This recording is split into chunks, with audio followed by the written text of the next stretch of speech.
যশোর ঈদগাহ মাঠে জনসমাবেশে অংশ নিয়েছেন প্রধানমন্ত্রী তারেক রহমান। মেডিকেল কলেজ হাসপাতালের ভিত্তি স্থাপন ও উলসি খাল পুনঃখনন কাজ উদ্বোধন করেন। আজ এই খাল খনন কর্মসূচির কাজ আমরা শুরু করলাম। এরকম প্রত্যেকটি কাজ আমরা করতে চাই যার সাথে জনগণের ভাগ্য জড়িত। আগামী সপ্তাহ নাগাদ অর্ধেকে কমবে লোডশেডিং, বলছেন জ্বালানি মন্ত্রী। রূপপুর পারমাণবিক কেন্দ্রে ইউরেনিয়াম লোড শুরু কাল, জাতীয় গ্রিডে যোগ হবে ৩০০ মেগাওয়াট। হামে সিলেট সহ ৪ জেলায় আরও ৫ শিশুর মৃত্যু, কিছুতেই কমছে না প্রকোপ। টিকাদানে ব্যর্থতার কারণ জানাতে কমিটিকে ২ সপ্তাহ সময় দিলেন হাইকোর্ট। প্রশিক্ষণ শেষে কুমিল্লায় ফিরে ছিনতাইকারী চক্রের কবলে পড়েন এনপিআর কর্মকর্তা বুলেট বৈরাগী। অটোরিকশা থেকে ফেলে দিলে মৃত্যু হয় তার, ঢাকায় ব্রিফিংয়ে জানায় র্যাব। জামালপুরের মেলান্দহে ঝড়ে বসতঘরে গাছ পড়ে মা ও ২ মেয়ের মৃত্যু, বিভিন্ন এলাকায় বন্ধ বিদ্যুৎ সরবরাহ।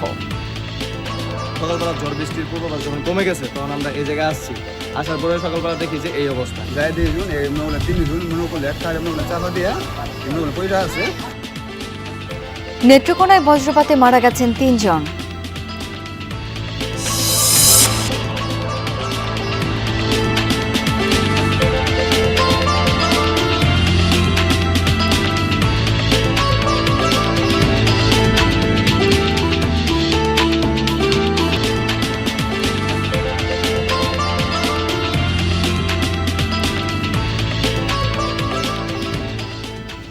আমন্ত্রণ বিরতিহীন সংবাদ সারা দেশে, আপনাদের সাথে আছি আমি শাওন দত্ত। এতক্ষণ শিরোনামগুলো দেখছিলেন। যশোর ঈদগাহ মাঠের জনসমাবেশে যোগ দিয়েছেন প্রধানমন্ত্রী তারেক রহমান। দর্শক, সেখানে আছেন আমার সহকর্মী সাইফুদ্দিন রবিন, যাচ্ছি তার কাছে। রবিন, সমাবেশের মঞ্চে কারা কারা উপস্থিত আছেন এই মুহূর্তে, নেতাকর্মীরা কি বলছেন, বিস্তারিত সেখানকার পরিবেশ সম্পর্কে জানতে চাই। সমাবেশে নেতাকর্মীদের যে অপেক্ষা সেই অপেক্ষার অবসান ঘটিয়ে প্রধানমন্ত্রী এবং বিএনপি চেয়ারম্যান তারেক রহমান সমাবেশস্থলে সেই সঙ্গে তার সঙ্গে রয়েছে এই অঞ্চলে দক্ষিণ পশ্চিমাঞ্চলের বিএনপির তারা প্রত্যেকে আছেন। মন্ত্রীরাও অর্থাৎ পানি সম্পদ মন্ত্রী শহীদুদ্দিন চৌধুরী আলী, স্বাস্থ্যমন্ত্রী সাখাওয়াত হোসেন বকুল, পানি সম্পদ প্রতিমন্ত্রী ফরহাদ হোসেন নেতৃবৃন্দ এখন এই মুহূর্তে বক্তব্য দিচ্ছেন বিএনপির খুলনা বিভাগীয় সাংগঠনিক সম্পাদক এবং বিদ্যুৎ ও জ্বালানি প্রতিমন্ত্রী অনিরুল ইসলাম অনিক। মূলত এখানকার যে বক্তারা বক্তব্য দিচ্ছেন তাদের বক্তব্যের মধ্য দিয়ে বিএনপির সাংগঠনিক অবস্থা, সেই সঙ্গে এই অঞ্চলের জন্য যশোর জেলা বা যশোর অঞ্চলের জন্য বিএনপির কমিটমেন্টের জায়গাগুলো কিংবা বিএনপি কি কি করেছে, কি কি করতে যাচ্ছে, কি কি করতে পারবে, সেই সব উল্লেখ করার মতো বিষয় যেটি বিএনপি এই যশোরের 6টি সংসদীয় আসন, যে 6টি সংসদীয় আসনের মধ্যে একটি সংসদীয় আসনেই কেবলমাত্র বিএনপি সর্বশেষ ত্রয়োদশ জাতীয় সংসদ নির্বাচনে জয়ী হতে পেরেছে। কিন্তু এরপরেও সেই নির্বাচনী প্রচারণার সময় যে সকল প্রতিশ্রুতি দেওয়া হয়েছিল, বিশেষ করে যশোরে মেডিকেল কলেজ নির্মাণ, সেই সব প্রতিশ্রুতিগুলো 500 শয্যা বিশিষ্ট সেই মেডিকেল কলেজ নির্মাণ কাজের উদ্বোধনের মধ্য দিয়ে সেই প্রতিশ্রুতি বাস্তবায়নের কথা আরো একবার যেন স্মরণ করিয়ে দেয়। অর্থাৎ নির্বাচিত না হয়েও সমানভাবে সুষম উন্নয়ন দেশ জুড়ে করার ক্ষেত্রে বিএনপির সরকার বা বিএনপির নেতৃত্বাধীন যে সরকার, সেই সরকারের কোনো ধরনের প্রতিশ্রুতির ব্যত্যয় ঘটবে না, সেই জায়গাগুলো যেন স্পষ্ট হচ্ছে। নেতাকর্মীরা সাংগঠনিক বিভিন্ন দাবি দাওয়া তুলছে, অর্থাৎ সাংগঠনিক সংস্কার বা পুনর্গঠনের কথা বলছে। বিএনপি চেয়ারম্যান তারেক রহমান প্রধানমন্ত্রী, কিন্তু তার কাছে সেই দলের চাহিদাগুলো উঠে আসছে। স্থানীয় মানুষজনের যেসব দাবি দেওয়া, সেসব দাবি দেওয়া তো আছেই। প্রধানমন্ত্রী এই সমাবেশে যোগ দেওয়ার আগে তিনি যশোর পাঠাগার পরিদর্শন করেন, তারও আগে মেডিকেল কলেজ উদ্বোধন এবং দিনের শুরুতে সেই খাল পুনঃখননের মধ্য দিয়ে এই অঞ্চলে মানুষদের জন্য বিএনপির যে নির্বাচনী প্রতিশ্রুতি, সেই নির্বাচনী প্রতিশ্রুতি বাস্তবায়নের ইঙ্গিত তিনি দিয়ে গেলেন সশরীরে এসে। এবং দিনভর আজকের এই ব্যস্ত সময় শেষ করে এই সমাবেশের মধ্যে দিয়ে তার যশোরের কর্মসূচি শেষ হবে এবং এরপর বিমানযোগে আবারও ঢাকার পথে। অনেক ধন্যবাদ রবিন আপনাকে। যশোরে আধুনিক চিকিৎসা সেবা নিশ্চিতে 500 শয্যার অত্যাধুনিক হাসপাতাল নির্মাণ কাজের ভিত্তিপ্রস্তর স্থাপন করেছেন প্রধানমন্ত্রী তারেক রহমান। এ সময় প্রধানমন্ত্রী বলেন, 1 লাখ স্বাস্থ্যকর্মী নিয়োগ দেবে সরকার, যার 80% নারী। দেশকে এগিয়ে নিতে সুস্থ জাতি গড়ে তুলতে হবে, সেই লক্ষ্যে সরকার কাজ করে যাচ্ছে বলে জানান প্রধানমন্ত্রী। দ্রুততার সাথে স্বাস্থ্য সেবা পৌঁছে দিতে বর্তমান সরকার অঙ্গীকারবদ্ধ বলেও জানান প্রধানমন্ত্রী তারেক রহমান। বলেন, যশোর মেডিকেল কলেজ হাসপাতালে আধুনিক চিকিৎসা সরঞ্জাম, বিশেষায়িত বিভাগ এবং দক্ষ চিকিৎসক নার্সের সমন্বয়ে মানসম্মত সেবা নিশ্চিত করা হবে। 500 শয্যার এই হাসপাতাল চালু হলে স্থানীয় জনগণের পাশাপাশি আশপাশের জেলার মানুষও উন্নত চিকিৎসা সুবিধা পাবে। বিশেষ করে জরুরি সেবা, মাতৃ ও শিশু স্বাস্থ্য সেবা এবং বিভিন্ন জটিল রোগের চিকিৎসায় এটি গুরুত্বপূর্ণ ভূমিকা রাখবে। পরে প্রধানমন্ত্রী যশোরের 250 বছরের প্রাচীন ইনস্টিটিউট পাবলিক লাইব্রেরি পরিদর্শন করেন।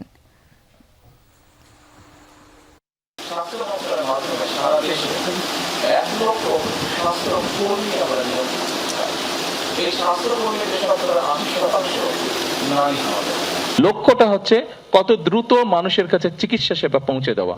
আমাদের সরকারের লক্ষ্যটা হচ্ছে যে মানুষকে অসুস্থ হওয়া থেকে দূরে রাখা। আমাদের লক্ষ্যটা হচ্ছে মানুষকে সচেতন করে গড়ে তোলা। এর আগে সকালে যশোর পৌঁছে শার্শায় উলসী খাল পুনঃখনন কাজের উদ্বোধন করেন প্রধানমন্ত্রী। সুধী সমাবেশে বলেন, গণভোটের রায়কে ভিন্ন খাতে প্রবাহিত করতে ষড়যন্ত্র করছে একটি রাজনৈতিক গোষ্ঠী। জুলাই সনদের অর্থ নিজেদের স্বার্থে ব্যবহার করে বিশৃঙ্খলা সৃষ্টি করতে চায় বলে মন্তব্য করেছেন প্রধানমন্ত্রী তারেক রহমান। জানান, পর্যায়ক্রমে দেশের বন্ধ কারখানাগুলো চালু করা হবে। নারীদের বিনামূল্যে ডিগ্রি পর্যন্ত পড়াশোনার ব্যবস্থাও করবে সরকার। যশোরের এই উলসী খালের প্রথম খনন হয় প্রয়াত রাষ্ট্রপতি জিয়াউর রহমানের হাত ধরে। সেই নামফলকের পাশেই খালটি পুনরায় খনন কাজ উদ্বোধন করলেন তারই ছেলে ও বর্তমান প্রধানমন্ত্রী তারেক রহমান।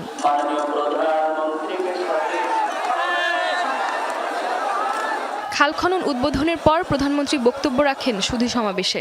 বলেন, খাল দখল ও ভরাটের কারণে পানি নেই, ফলে কৃষকের কোনো উপকার হচ্ছে না। খাল খনন শেষ হলে এই অঞ্চলের মানুষের ভাগ্যের পরিবর্তন হবে বলে আশা প্রকাশ করেন প্রধানমন্ত্রী। এই দেশের কৃষকদের আত্মনির্ভরশীল করার জন্য তাদের পাশে এসে দাঁড়াতে হবে। এই দেশে আমাদের গাছপালা কমে যাওয়াতে বৃষ্টি বাদলও কমে গিয়েছে, সেই জন্য বৃক্ষরোপণ কর্মসূচি আমরা সিদ্ধান্ত নিয়েছি, আমরা এই পরিকল্পনা গ্রহণ করেছি। ইনশাল্লাহ আগামী 25 বছরে প্রায় সারা দেশে আমরা চেষ্টা করব ইনশাল্লাহ আল্লাহর রহমতে 25 কোটি বৃক্ষ রোপণ করার জন্য। প্রিয় ভাই বোনেরা, আজ এই খাল খনন কর্মসূচির কাজ আমরা শুরু করলাম। এরকম প্রত্যেকটি কাজ আমরা করতে চাই যার সাথে জনগণের ভাগ্য জড়িত। রাজনৈতিক প্রসঙ্গে প্রধানমন্ত্রী বলেন, গণভোটের রায় নিয়ে বিশৃঙ্খলা তৈরি করতে চায় একটি পক্ষ। দেশ গঠন যেমন আমরা করব, দেশ গঠনের জন্য কাজ করব, একই সাথে আপনাদেরকে সজাগ দৃষ্টি রাখতে হবে। যারা বিভ্রান্তির রাজনীতি করছে, যারা জনগণের কর্মসূচিগুলোকে যারা বাধাগ্রস্ত করছে, প্রিয় ভাই বোনেরা, তাদের বিরুদ্ধে সজাগ থাকতে হবে। প্রধানমন্ত্রী বলেন, বিগত সরকারের সময় মেগা প্রজেক্ট ছিল মেগা দুর্নীতির কারখানা। বন্ধ থাকা কলকারখানাগুলো পর্যায়ক্রমে চালু করা হবে বলে আশ্বাস দেন তিনি। 2-4 মাসের মধ্যে ইনশাল্লাহ বাংলাদেশের অনেকগুলো বন্ধ হয়ে যাওয়া কলকারখানা আবার চালু করা সম্ভব হয়। তারেক রহমান জানান, বিনামূল্যে ডিগ্রি পর্যন্ত নারীদের শিক্ষার ব্যবস্থা করবে সরকার। একই সাথে রান্নার সুবিধায় নারীদের জন্য এলপিজি কার্ড চালুর কথাও জানান প্রধানমন্ত্রী। আমরা যেরকম সারা দেশের মায়েদের কাছে আমরা যেরকম ফ্যামিলি কার্ড পৌঁছে দিচ্ছি, সেরকম আরেকটি কার্ড দিতে চাই, সেটি হবে এলপিজি কার্ড, এলপিজি গ্যাস। এটি আমরা মা বোনদেরকে পৌঁছে দেব, যাতে করে মা বোনদেরকে রান্না বান্নার জন্য কষ্ট করতে না হয়। মধ্যপ্রাচ্য পরিস্থিতিতে দেশের অর্থনীতির উপর চাপ পড়লেও পর্যায়ক্রমে সরকার সব প্রতিশ্রুতি পূরণ করবে বলে আবারও জানিয়েছেন প্রধানমন্ত্রী। এর আগে বিমানযোগে যশোরে পৌঁছান প্রধানমন্ত্রী। পরে শার্শায় যাওয়ার পথে প্রধানমন্ত্রীকে স্বাগত জানায় যশোরবাসী। জিনাত আরা লাবণী, যমুনা নিউজ। আগামী সপ্তাহের মধ্যে বিদ্যুৎ পরিস্থিতির উন্নতি হতে শুরু করবে আশা করেন বিদ্যুৎ ও জ্বালানি মন্ত্রী ইকবাল হাসান মাহমুদ। নবায়নযোগ্য জ্বালানি নিয়ে সিপিডি আয়োজিত অনুষ্ঠানে তিনি জানান, লোডশেডিং 1500 মেগাওয়াট থেকে 700-800 মেগাওয়াটে নেমে আসবে। বলেন, বৈশ্বিক সংকটে জ্বালানি তেল আমদানি খরচ $2 বিলিয়ন বেড়েছে।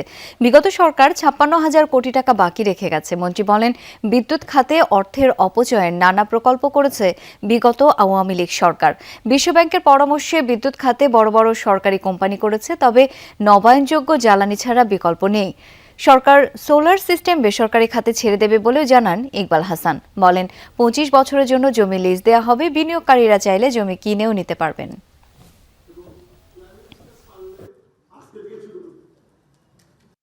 আগামী সপ্তাহের মধ্যে বিদ্যুতের অবস্থা কিছুটা ইমপ্রুভ করবেন। কিছু কিছু প্রাইভেট পাওয়ার জেনারেটর যারা আছে তারা আপনার পাওয়ার দেওয়া শুরু করবে। তাতে আশা করি যে আমার এখন তো প্রায় 1200 বা 1500 মেগাওয়াট আমাকে লোডশেডিং দিতে হচ্ছে, তখন আমি হয়তো 800-900-র মধ্যে নিয়ে আসতে পারবো। লোডশেডিং থাকবে, বাট মানে আপনার একটু আরাম হবে।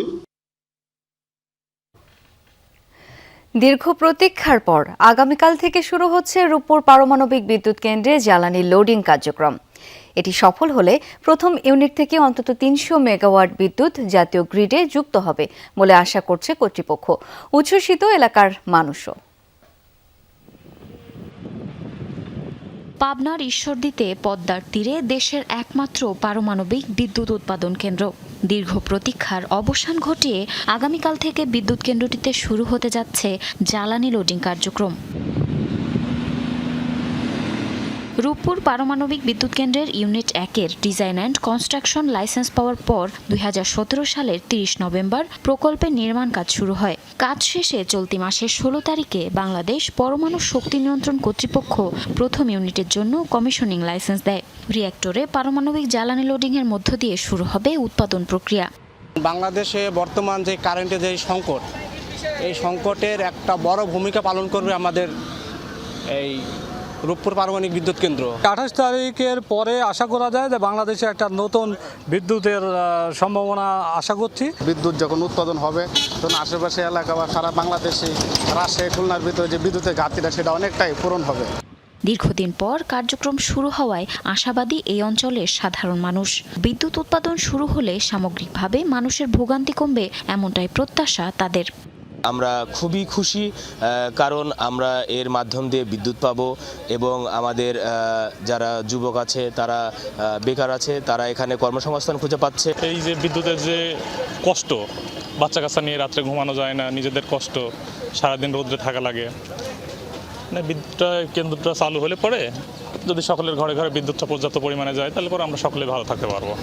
জ্বালানি লোডিং শেষে বেশ কিছু পরীক্ষা নিরীক্ষার পর আগস্ট মাসের শুরুর দিকে প্রথম ইউনিট থেকে অন্তত 300 মেগাওয়াট বিদ্যুৎ জাতীয় গ্রিডে যুক্ত হবে বলে আশা সংশ্লিষ্টদের। এটা মূলত এখন রিঅ্যাক্টরটা চালু হয়ে যাচ্ছে, অ্যাক্টিভ হয়ে যাবে। আমরা ধারণা করছি mid of August, second of third week of অগাস্টের মধ্যে আমরা মোটামুটি 300 মেগাওয়াট গ্রিডে আমরা বিদ্যুৎ দিতে পারবো। রাশিয়ান ফেডারেশনের স্টেট অ্যাটমিক এনার্জি কর্পোরেশনের কারিগরি সহায়তায় ও বাংলাদেশ পরমাণু শক্তি কমিশনের অধীনে এ পর্যন্ত 2টি ইউনিট নির্মাণ করা হয়েছে। পূর্ণাঙ্গ কার্যক্রম শেষে এই 2টি ইউনিট থেকে উৎপাদন হবে 1200 মেগাওয়াট বিদ্যুৎ। জারিন অর্নি, যমুনা নিউজ। সোমবার সকাল 8টা পর্যন্ত আগের 24 ঘন্টায় হাম ও উপসর্গ নিয়ে আরও 5 জনের মৃত্যুর খবর জানালো স্বাস্থ্য অধিদপ্তর। নতুন রোগী ভর্তি হয়েছে 1448 জন। 24 ঘন্টায় সিলেটে বিভিন্ন হাসপাতালে নতুন করে ভর্তি হয়েছেন 38 জন, চিকিৎসাধীন রয়েছেন 172 জন। রাজশাহী মেডিকেলে হাম ও উপসর্গ নিয়ে 24 ঘন্টায় নতুন রোগী ভর্তি 17 জন, চিকিৎসা শেষে বাড়ি ফিরেছেন 27 জন। হাসপাতালটিতে চিকিৎসাধীন রয়েছেন 110 জন। সিলেট ও রাজশাহী ছাড়াও ময়মনসিংহ, বরিশাল, চট্টগ্রাম ও খুলনা বিভাগের বিভিন্ন হাসপাতালেও রোগীর ভিড় রয়েছে। অনেক হাসপাতালে আইসোলেশন ওয়ার্ডে জায়গা সংকটে বারান্দায় রেখেও রোগীদের চিকিৎসা দেওয়া হচ্ছে। এতে ছোঁয়াচে রোগটির সংক্রমণ ঝুঁকি বাড়ছে। হাম ও উপসর্গে মৃত্যু না থামায় উদ্বেগ বাড়ছে অভিভাবকদের মাঝে।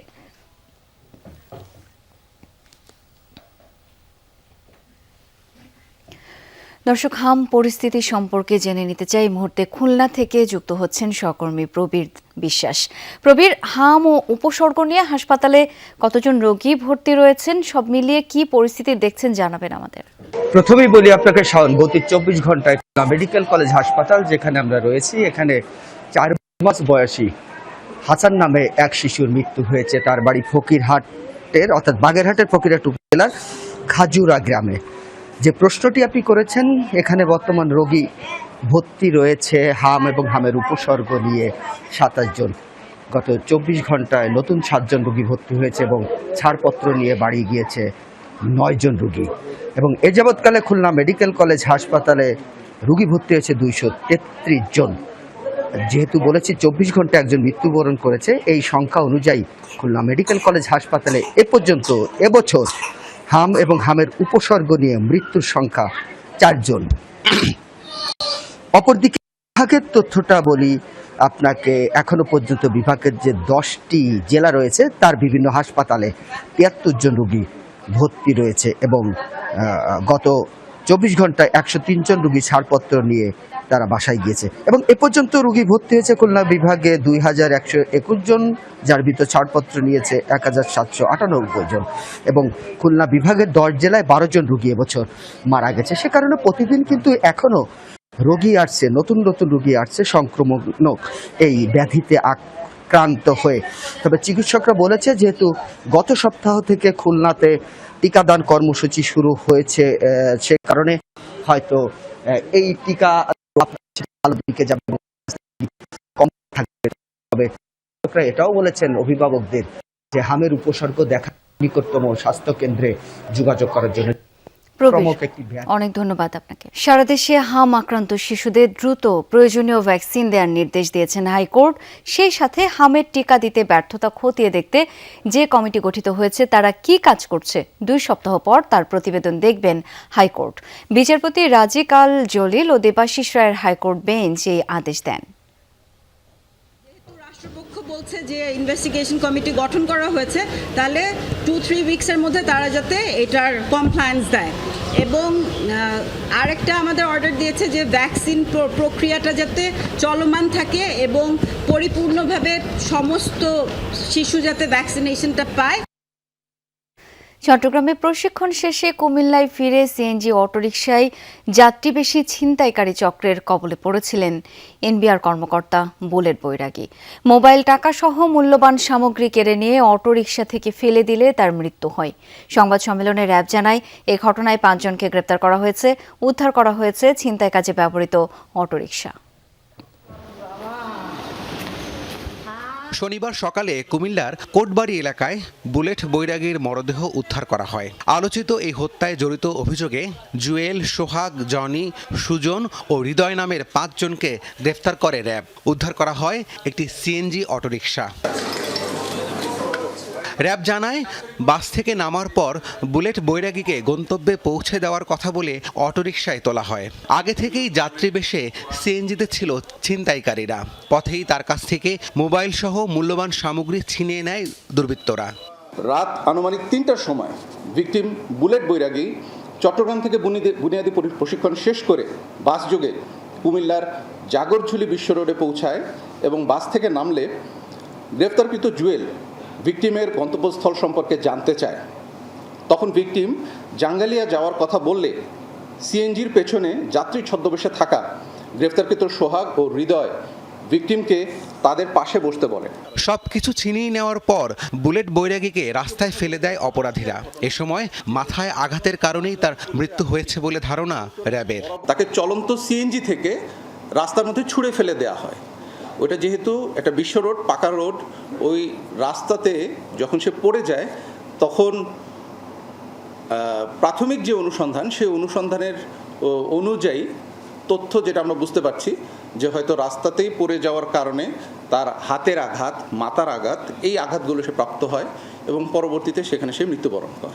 গ্রেপ্তার 5 আসামির মধ্যে সোহাগের কাছ থেকে বুলেট বৈরাগীর মোবাইল ফোন উদ্ধার করা হয়েছে। অপরাধ যেখানে সংগঠিত হচ্ছে র্যাবের টিম সেখানেই কাজ শুরু করে দিচ্ছে। রাব্বি সিদ্দিকী, যমুনা নিউজ, ঢাকা। নারায়ণগঞ্জের ফতুল্লায় 11 বছর বয়সী শিশু হোসাইনকে হত্যা রহস্য উদ্ঘাটনের দাবি করেছে পুলিশ। তাদের দাবি হোসাইনকে নির্মমভাবে হত্যা করেছে তারই সমবয়সী ও কিশোর বন্ধুদের একটি দল। দুপুরে সংবাদ সম্মেলনে পুলিশ সুপার মিজানুর রহমান মুন্সি জানান, জেলখাটা কেমন সেই কৌতূহল থেকেই তারা পরিকল্পিতভাবে অপরাধ সংঘটিত করেছে। পুলিশ সুপার জানান, 18 এপ্রিল 3 কিশোর নিজেদের মধ্যে আলোচনা করে খুন করলে জেলে যেতে হয়, আর সেই অভিজ্ঞতা নেয়ার ইচ্ছা থেকেই হত্যার পরিকল্পনা করে তারা। পরে 5 দিয়ে হেঁটে যাওয়া হোসাইনকে টার্গেট করে নির্ধারিত স্থানে নিয়ে যাওয়া হয়। সেখানে আগে থেকে উপস্থিত ছিল আরও 3 বন্ধু। সবাই মিলে তাকে ছুরিকাঘাতে হত্যার পর পরিত্যক্ত বাড়িতে ফেলে যায়। হোসাইনের মরদেহ উদ্ধারের পরপরই পুলিশ অভিযান চালিয়ে একজনকে গ্রেপ্তার করে। তার দেওয়া তথ্যের ভিত্তিতে বাকি 5 কিশোরকে আটক করা হয়। হত্যায় ব্যবহৃত ছুরিও উদ্ধার করেছে পুলিশ।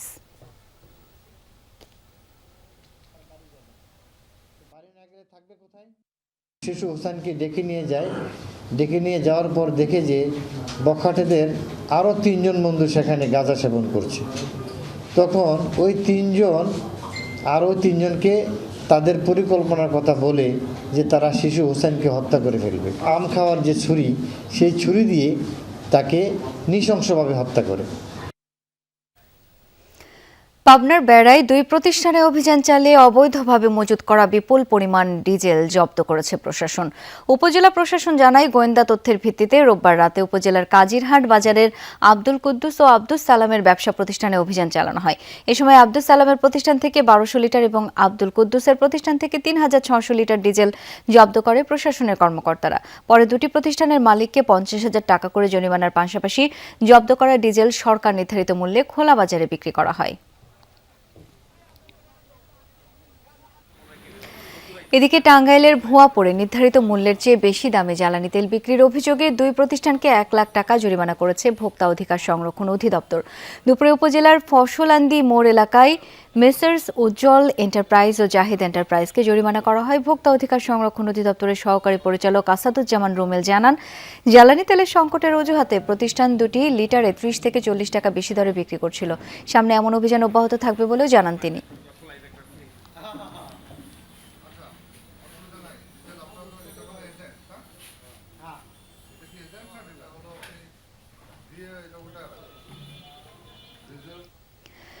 নারায়ণগঞ্জের আলোচিত 7 খুনের 12 বছর আজ। আপিল বিভাগের ধীর গতিতে এই মামলার রায় কার্যকর হয়নি এখনো। এতে নিহতের পরিবারের মাঝে বাড়ছে ক্ষোভ আর হতাশা। আসামিরা প্রভাবশালী হওয়ায় বিচার ব্যবস্থাকে প্রভাবিত করেছে বলে দাবি নিহতের স্বজনদের। 2014 সালের আজকের দিনে নারায়ণগঞ্জ আদালতে হাজিরা শেষে ফেরার পথে অপহৃত হন সেই সময়কার সিটি কর্পোরেশনের প্যানেল মেয়র নজরুল ইসলাম সহ 7 জন। এর 3 দিন পর শীতলক্ষ্যায় ভেসে ওঠে সবার মরদেহ। পরে ফতুল্লা থানায় নিহত নজরুল ইসলামের স্ত্রী সেলিনা ইসলাম বিউটি ও নিহত আইনজীবী চন্দন সরকারের জামাতা বিজয় কুমার পাল বাদী হয়ে আলাদা 2টি মামলা করেন। আসামিদের স্বীকারোক্তি ও সাক্ষ্য গ্রহণ শেষে 2017 সালের 16 জানুয়ারি রায় ঘোষণা করেন আদালত। এতে মামলার প্রধান আসামি নূর হোসেন, র্যাব কর্মকর্তা তারেক সাইদ মোহাম্মদ সহ 26 জনকে মৃত্যুদণ্ড এবং 9 জনকে বিভিন্ন মেয়াদে সাজা দেয়া হয়। পরবর্তীতে 2018 সালে উচ্চ আদালতে 15 আসামির মৃত্যুদণ্ডের আদেশ বহাল রেখে অন্য আসামির বিভিন্ন মেয়াদে সাজা দেয়া হয়। তবে দীর্ঘদিন ধরে সুপ্রিম কোর্টের আপিল বিভাগে মামলাটি শুনানির অপেক্ষায় আটকে আছে। আসামিরা প্রভাবশালী হওয়ায় রায় এখনও কার্যকর হয়নি বলে দাবি নিহতদের স্বজনদের। এই মামলার জন্য অনেক লড়ছি, কিন্তু তাদের সাথে আমরা এখন মনে হয় কুলাইতে কম পারতেছি, কারণ নাইলে কেন এই মামলাটা এইভাবে ঝুলার থাকবো। এখানে তো কোনো গোপন কিছু নাই, সব প্রকাশ্যে সবাই যারা জড়িত ছিল সব প্রমাণিত। কোন অদৃশ্য শক্তির কারণে প্রায় দীর্ঘ 8 বছর ধরে এই হত্যাকাণ্ডটা আপিল বিভাগে ঝুলে আছে আমরা জানি না। তবে আমরা যেটা মনে করি যে তারা প্রশাসনিকভাবে প্রভাবশালী, কেউ রাজনৈতিকভাবে প্রভাবশালী হওয়ার কারণে আদালত বা এই বিচার ব্যবস্থাকে তারা প্রভাবিত করেছে। আইনজীবীরা বলছেন, সাজাপ্রাপ্তরা আওয়ামী লীগের নেতা ও তাদের সংশ্লিষ্ট হওয়ায় রায় কার্যকর হয়নি। রায়টি কার্যকর হলে দেশে গুম খুনের সংস্কৃতি বন্ধ হয়ে যাবে বলে মনে করেন নাগরিক সমাজের প্রতিনিধিরা। এখন সরকার পরিবর্তন হয়েছে, আমরা ইতিপূর্বে এটা যাতে দ্রুত নিষ্পত্তি হয় সেটার জন্য আমরা উপরে লেভেলে যোগাযোগ করার চেষ্টা করছি এবং করছি। আশা করি দ্রুত সময়ে এই আপিল নিষ্পত্তি হবে এবং আসামিদের সাজা রায় কার্যকর হবে। এটা দুঃখজনক, চরম দুঃখজনক, হতাশার এবং চরম ব্যর্থতার ইতিহাস। বিচার বিভাগের এই অবস্থা চলতে দেওয়া, এটা আমার মনে হয় সবচেয়ে সমস্যার ব্যাপার হচ্ছে যে বাংলাদেশে আইনের শাসন এখানে অনুপস্থিত, এবং আইনের শাসন যদি থাকতো তাহলে এই মামলা ডিসপোজাল অনেক আগে হয়ে যেত। আসামিদের দ্রুত ফাঁসি কার্যকরের দাবি স্বজন ও নারায়ণগঞ্জবাসীর। তাপস সরকার, যমুনা নিউজ।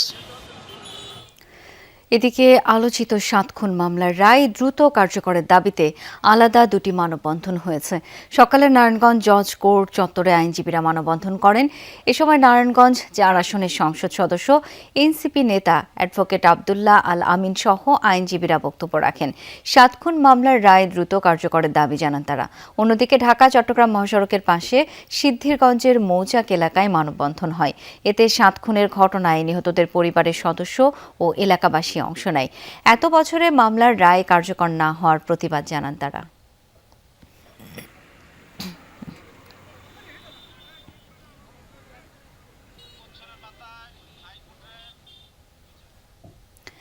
নেত্রকোনার খালিয়াজুড়িতে বজ্রপাতে আলাদা স্থানে 3 জনের মৃত্যু হয়েছে।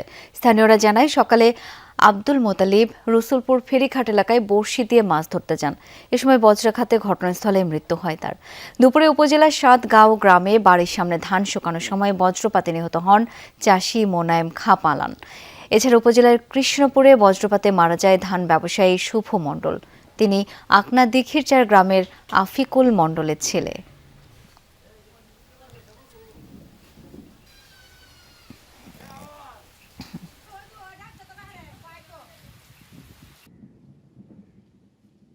জামালপুরের মেলান্দহে কালবৈশাখী ঝড়ে বসতঘরের গাছ উপড়ে পড়ে মা ও 2 মেয়ের মৃত্যুর ঘটনায় এলাকায় শোকের ছায়া।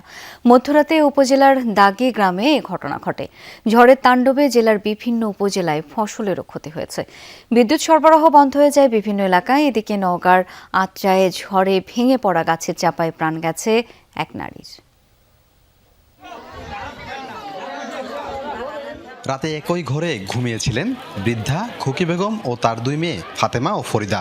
কালবৈশাখী ঝড়ের তাণ্ডবে বসত ঘরের উপর গাছ উপড়ে পড়লে ঘটনাস্থলে প্রাণ যায় 3 জনের।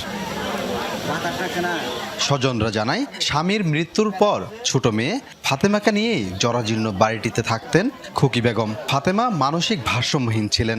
সম্প্রতি খুকি বেগমের বড় মেয়ে ফরিদা এনআইডি কার্ড সংশোধনের কাজে গ্রামের বাড়িতে আসেন। গতরাত 2টার দিকে হঠাৎই ঝড় শুরু হলে ঘরের উপর উপড়ে পড়ে গাছ। একই সাথে পরিবারের 3 জনকে হারিয়ে থামছেই না স্বজনদের আহাজারি। ওরা 3 মাস একশোর মধ্যে আসিল, তার মধ্যে এই যে বাউরে গাছটা চালু ফেলাই দিয়ে চাপা দিচ্ছে, 3 জন একসাথে মেরেছে। এ ঘটনায় এলাকা জুড়ে শোকের ছায়া। খবর পেয়ে ঘটনাস্থল পরিদর্শন করেছে পুলিশ। শরীরের উপর দিয়ে ছিল, চাপ খাইয়া ছিল। পরে আমরা সকালবেলা সবাই জানাজানি করি, দেখতে পাই এই জায়গায় যেভাবে পড়ে আছে। ফায়ার সার্ভিসে কল করা হয়, ফায়ার সার্ভিসে আসে, এখন পুলিশ আসছে, পুলিশরা দেখতেছে, আপনারা আসছেন, তারপরে এই ঘটনা। 3 মাসে একবার পরিবারই তো শেষ না, পরিবার তো নাই, তারপর বাচ্চা কাচ্চা হ্যানকা পরিবারই আছে না, তার কম না। মৃত অবস্থা উদ্ধার করে আমরা এখন আসছি এখানে এসে আপনার ওনাদের শ্রুতাল এবং বিভিন্ন আইনগত প্রক্রিয়া প্রস্তুত করতেছি এবং আইনগত ব্যবস্থা নেওয়ার জন্য আমরা প্রক্রিয়াধীন আমাদের সিনিয়রদের সাথে আলোচনা করতেছি। কালবৈশাখী ঝড়ে মেলান্দহ, ইসলামপুর, বক্সিগঞ্জ ও দেয়ানগঞ্জে ফসলেরও ক্ষতি হয়েছে। বিদ্যুৎ বিচ্ছিন্ন হয়ে পড়ে বিভিন্ন এলাকা। সাগর ফরাজি, যমুনা নিউজ, জামালপুর। দর্শক, এই ছিল সংবাদ সারা দেশের আয়োজনে।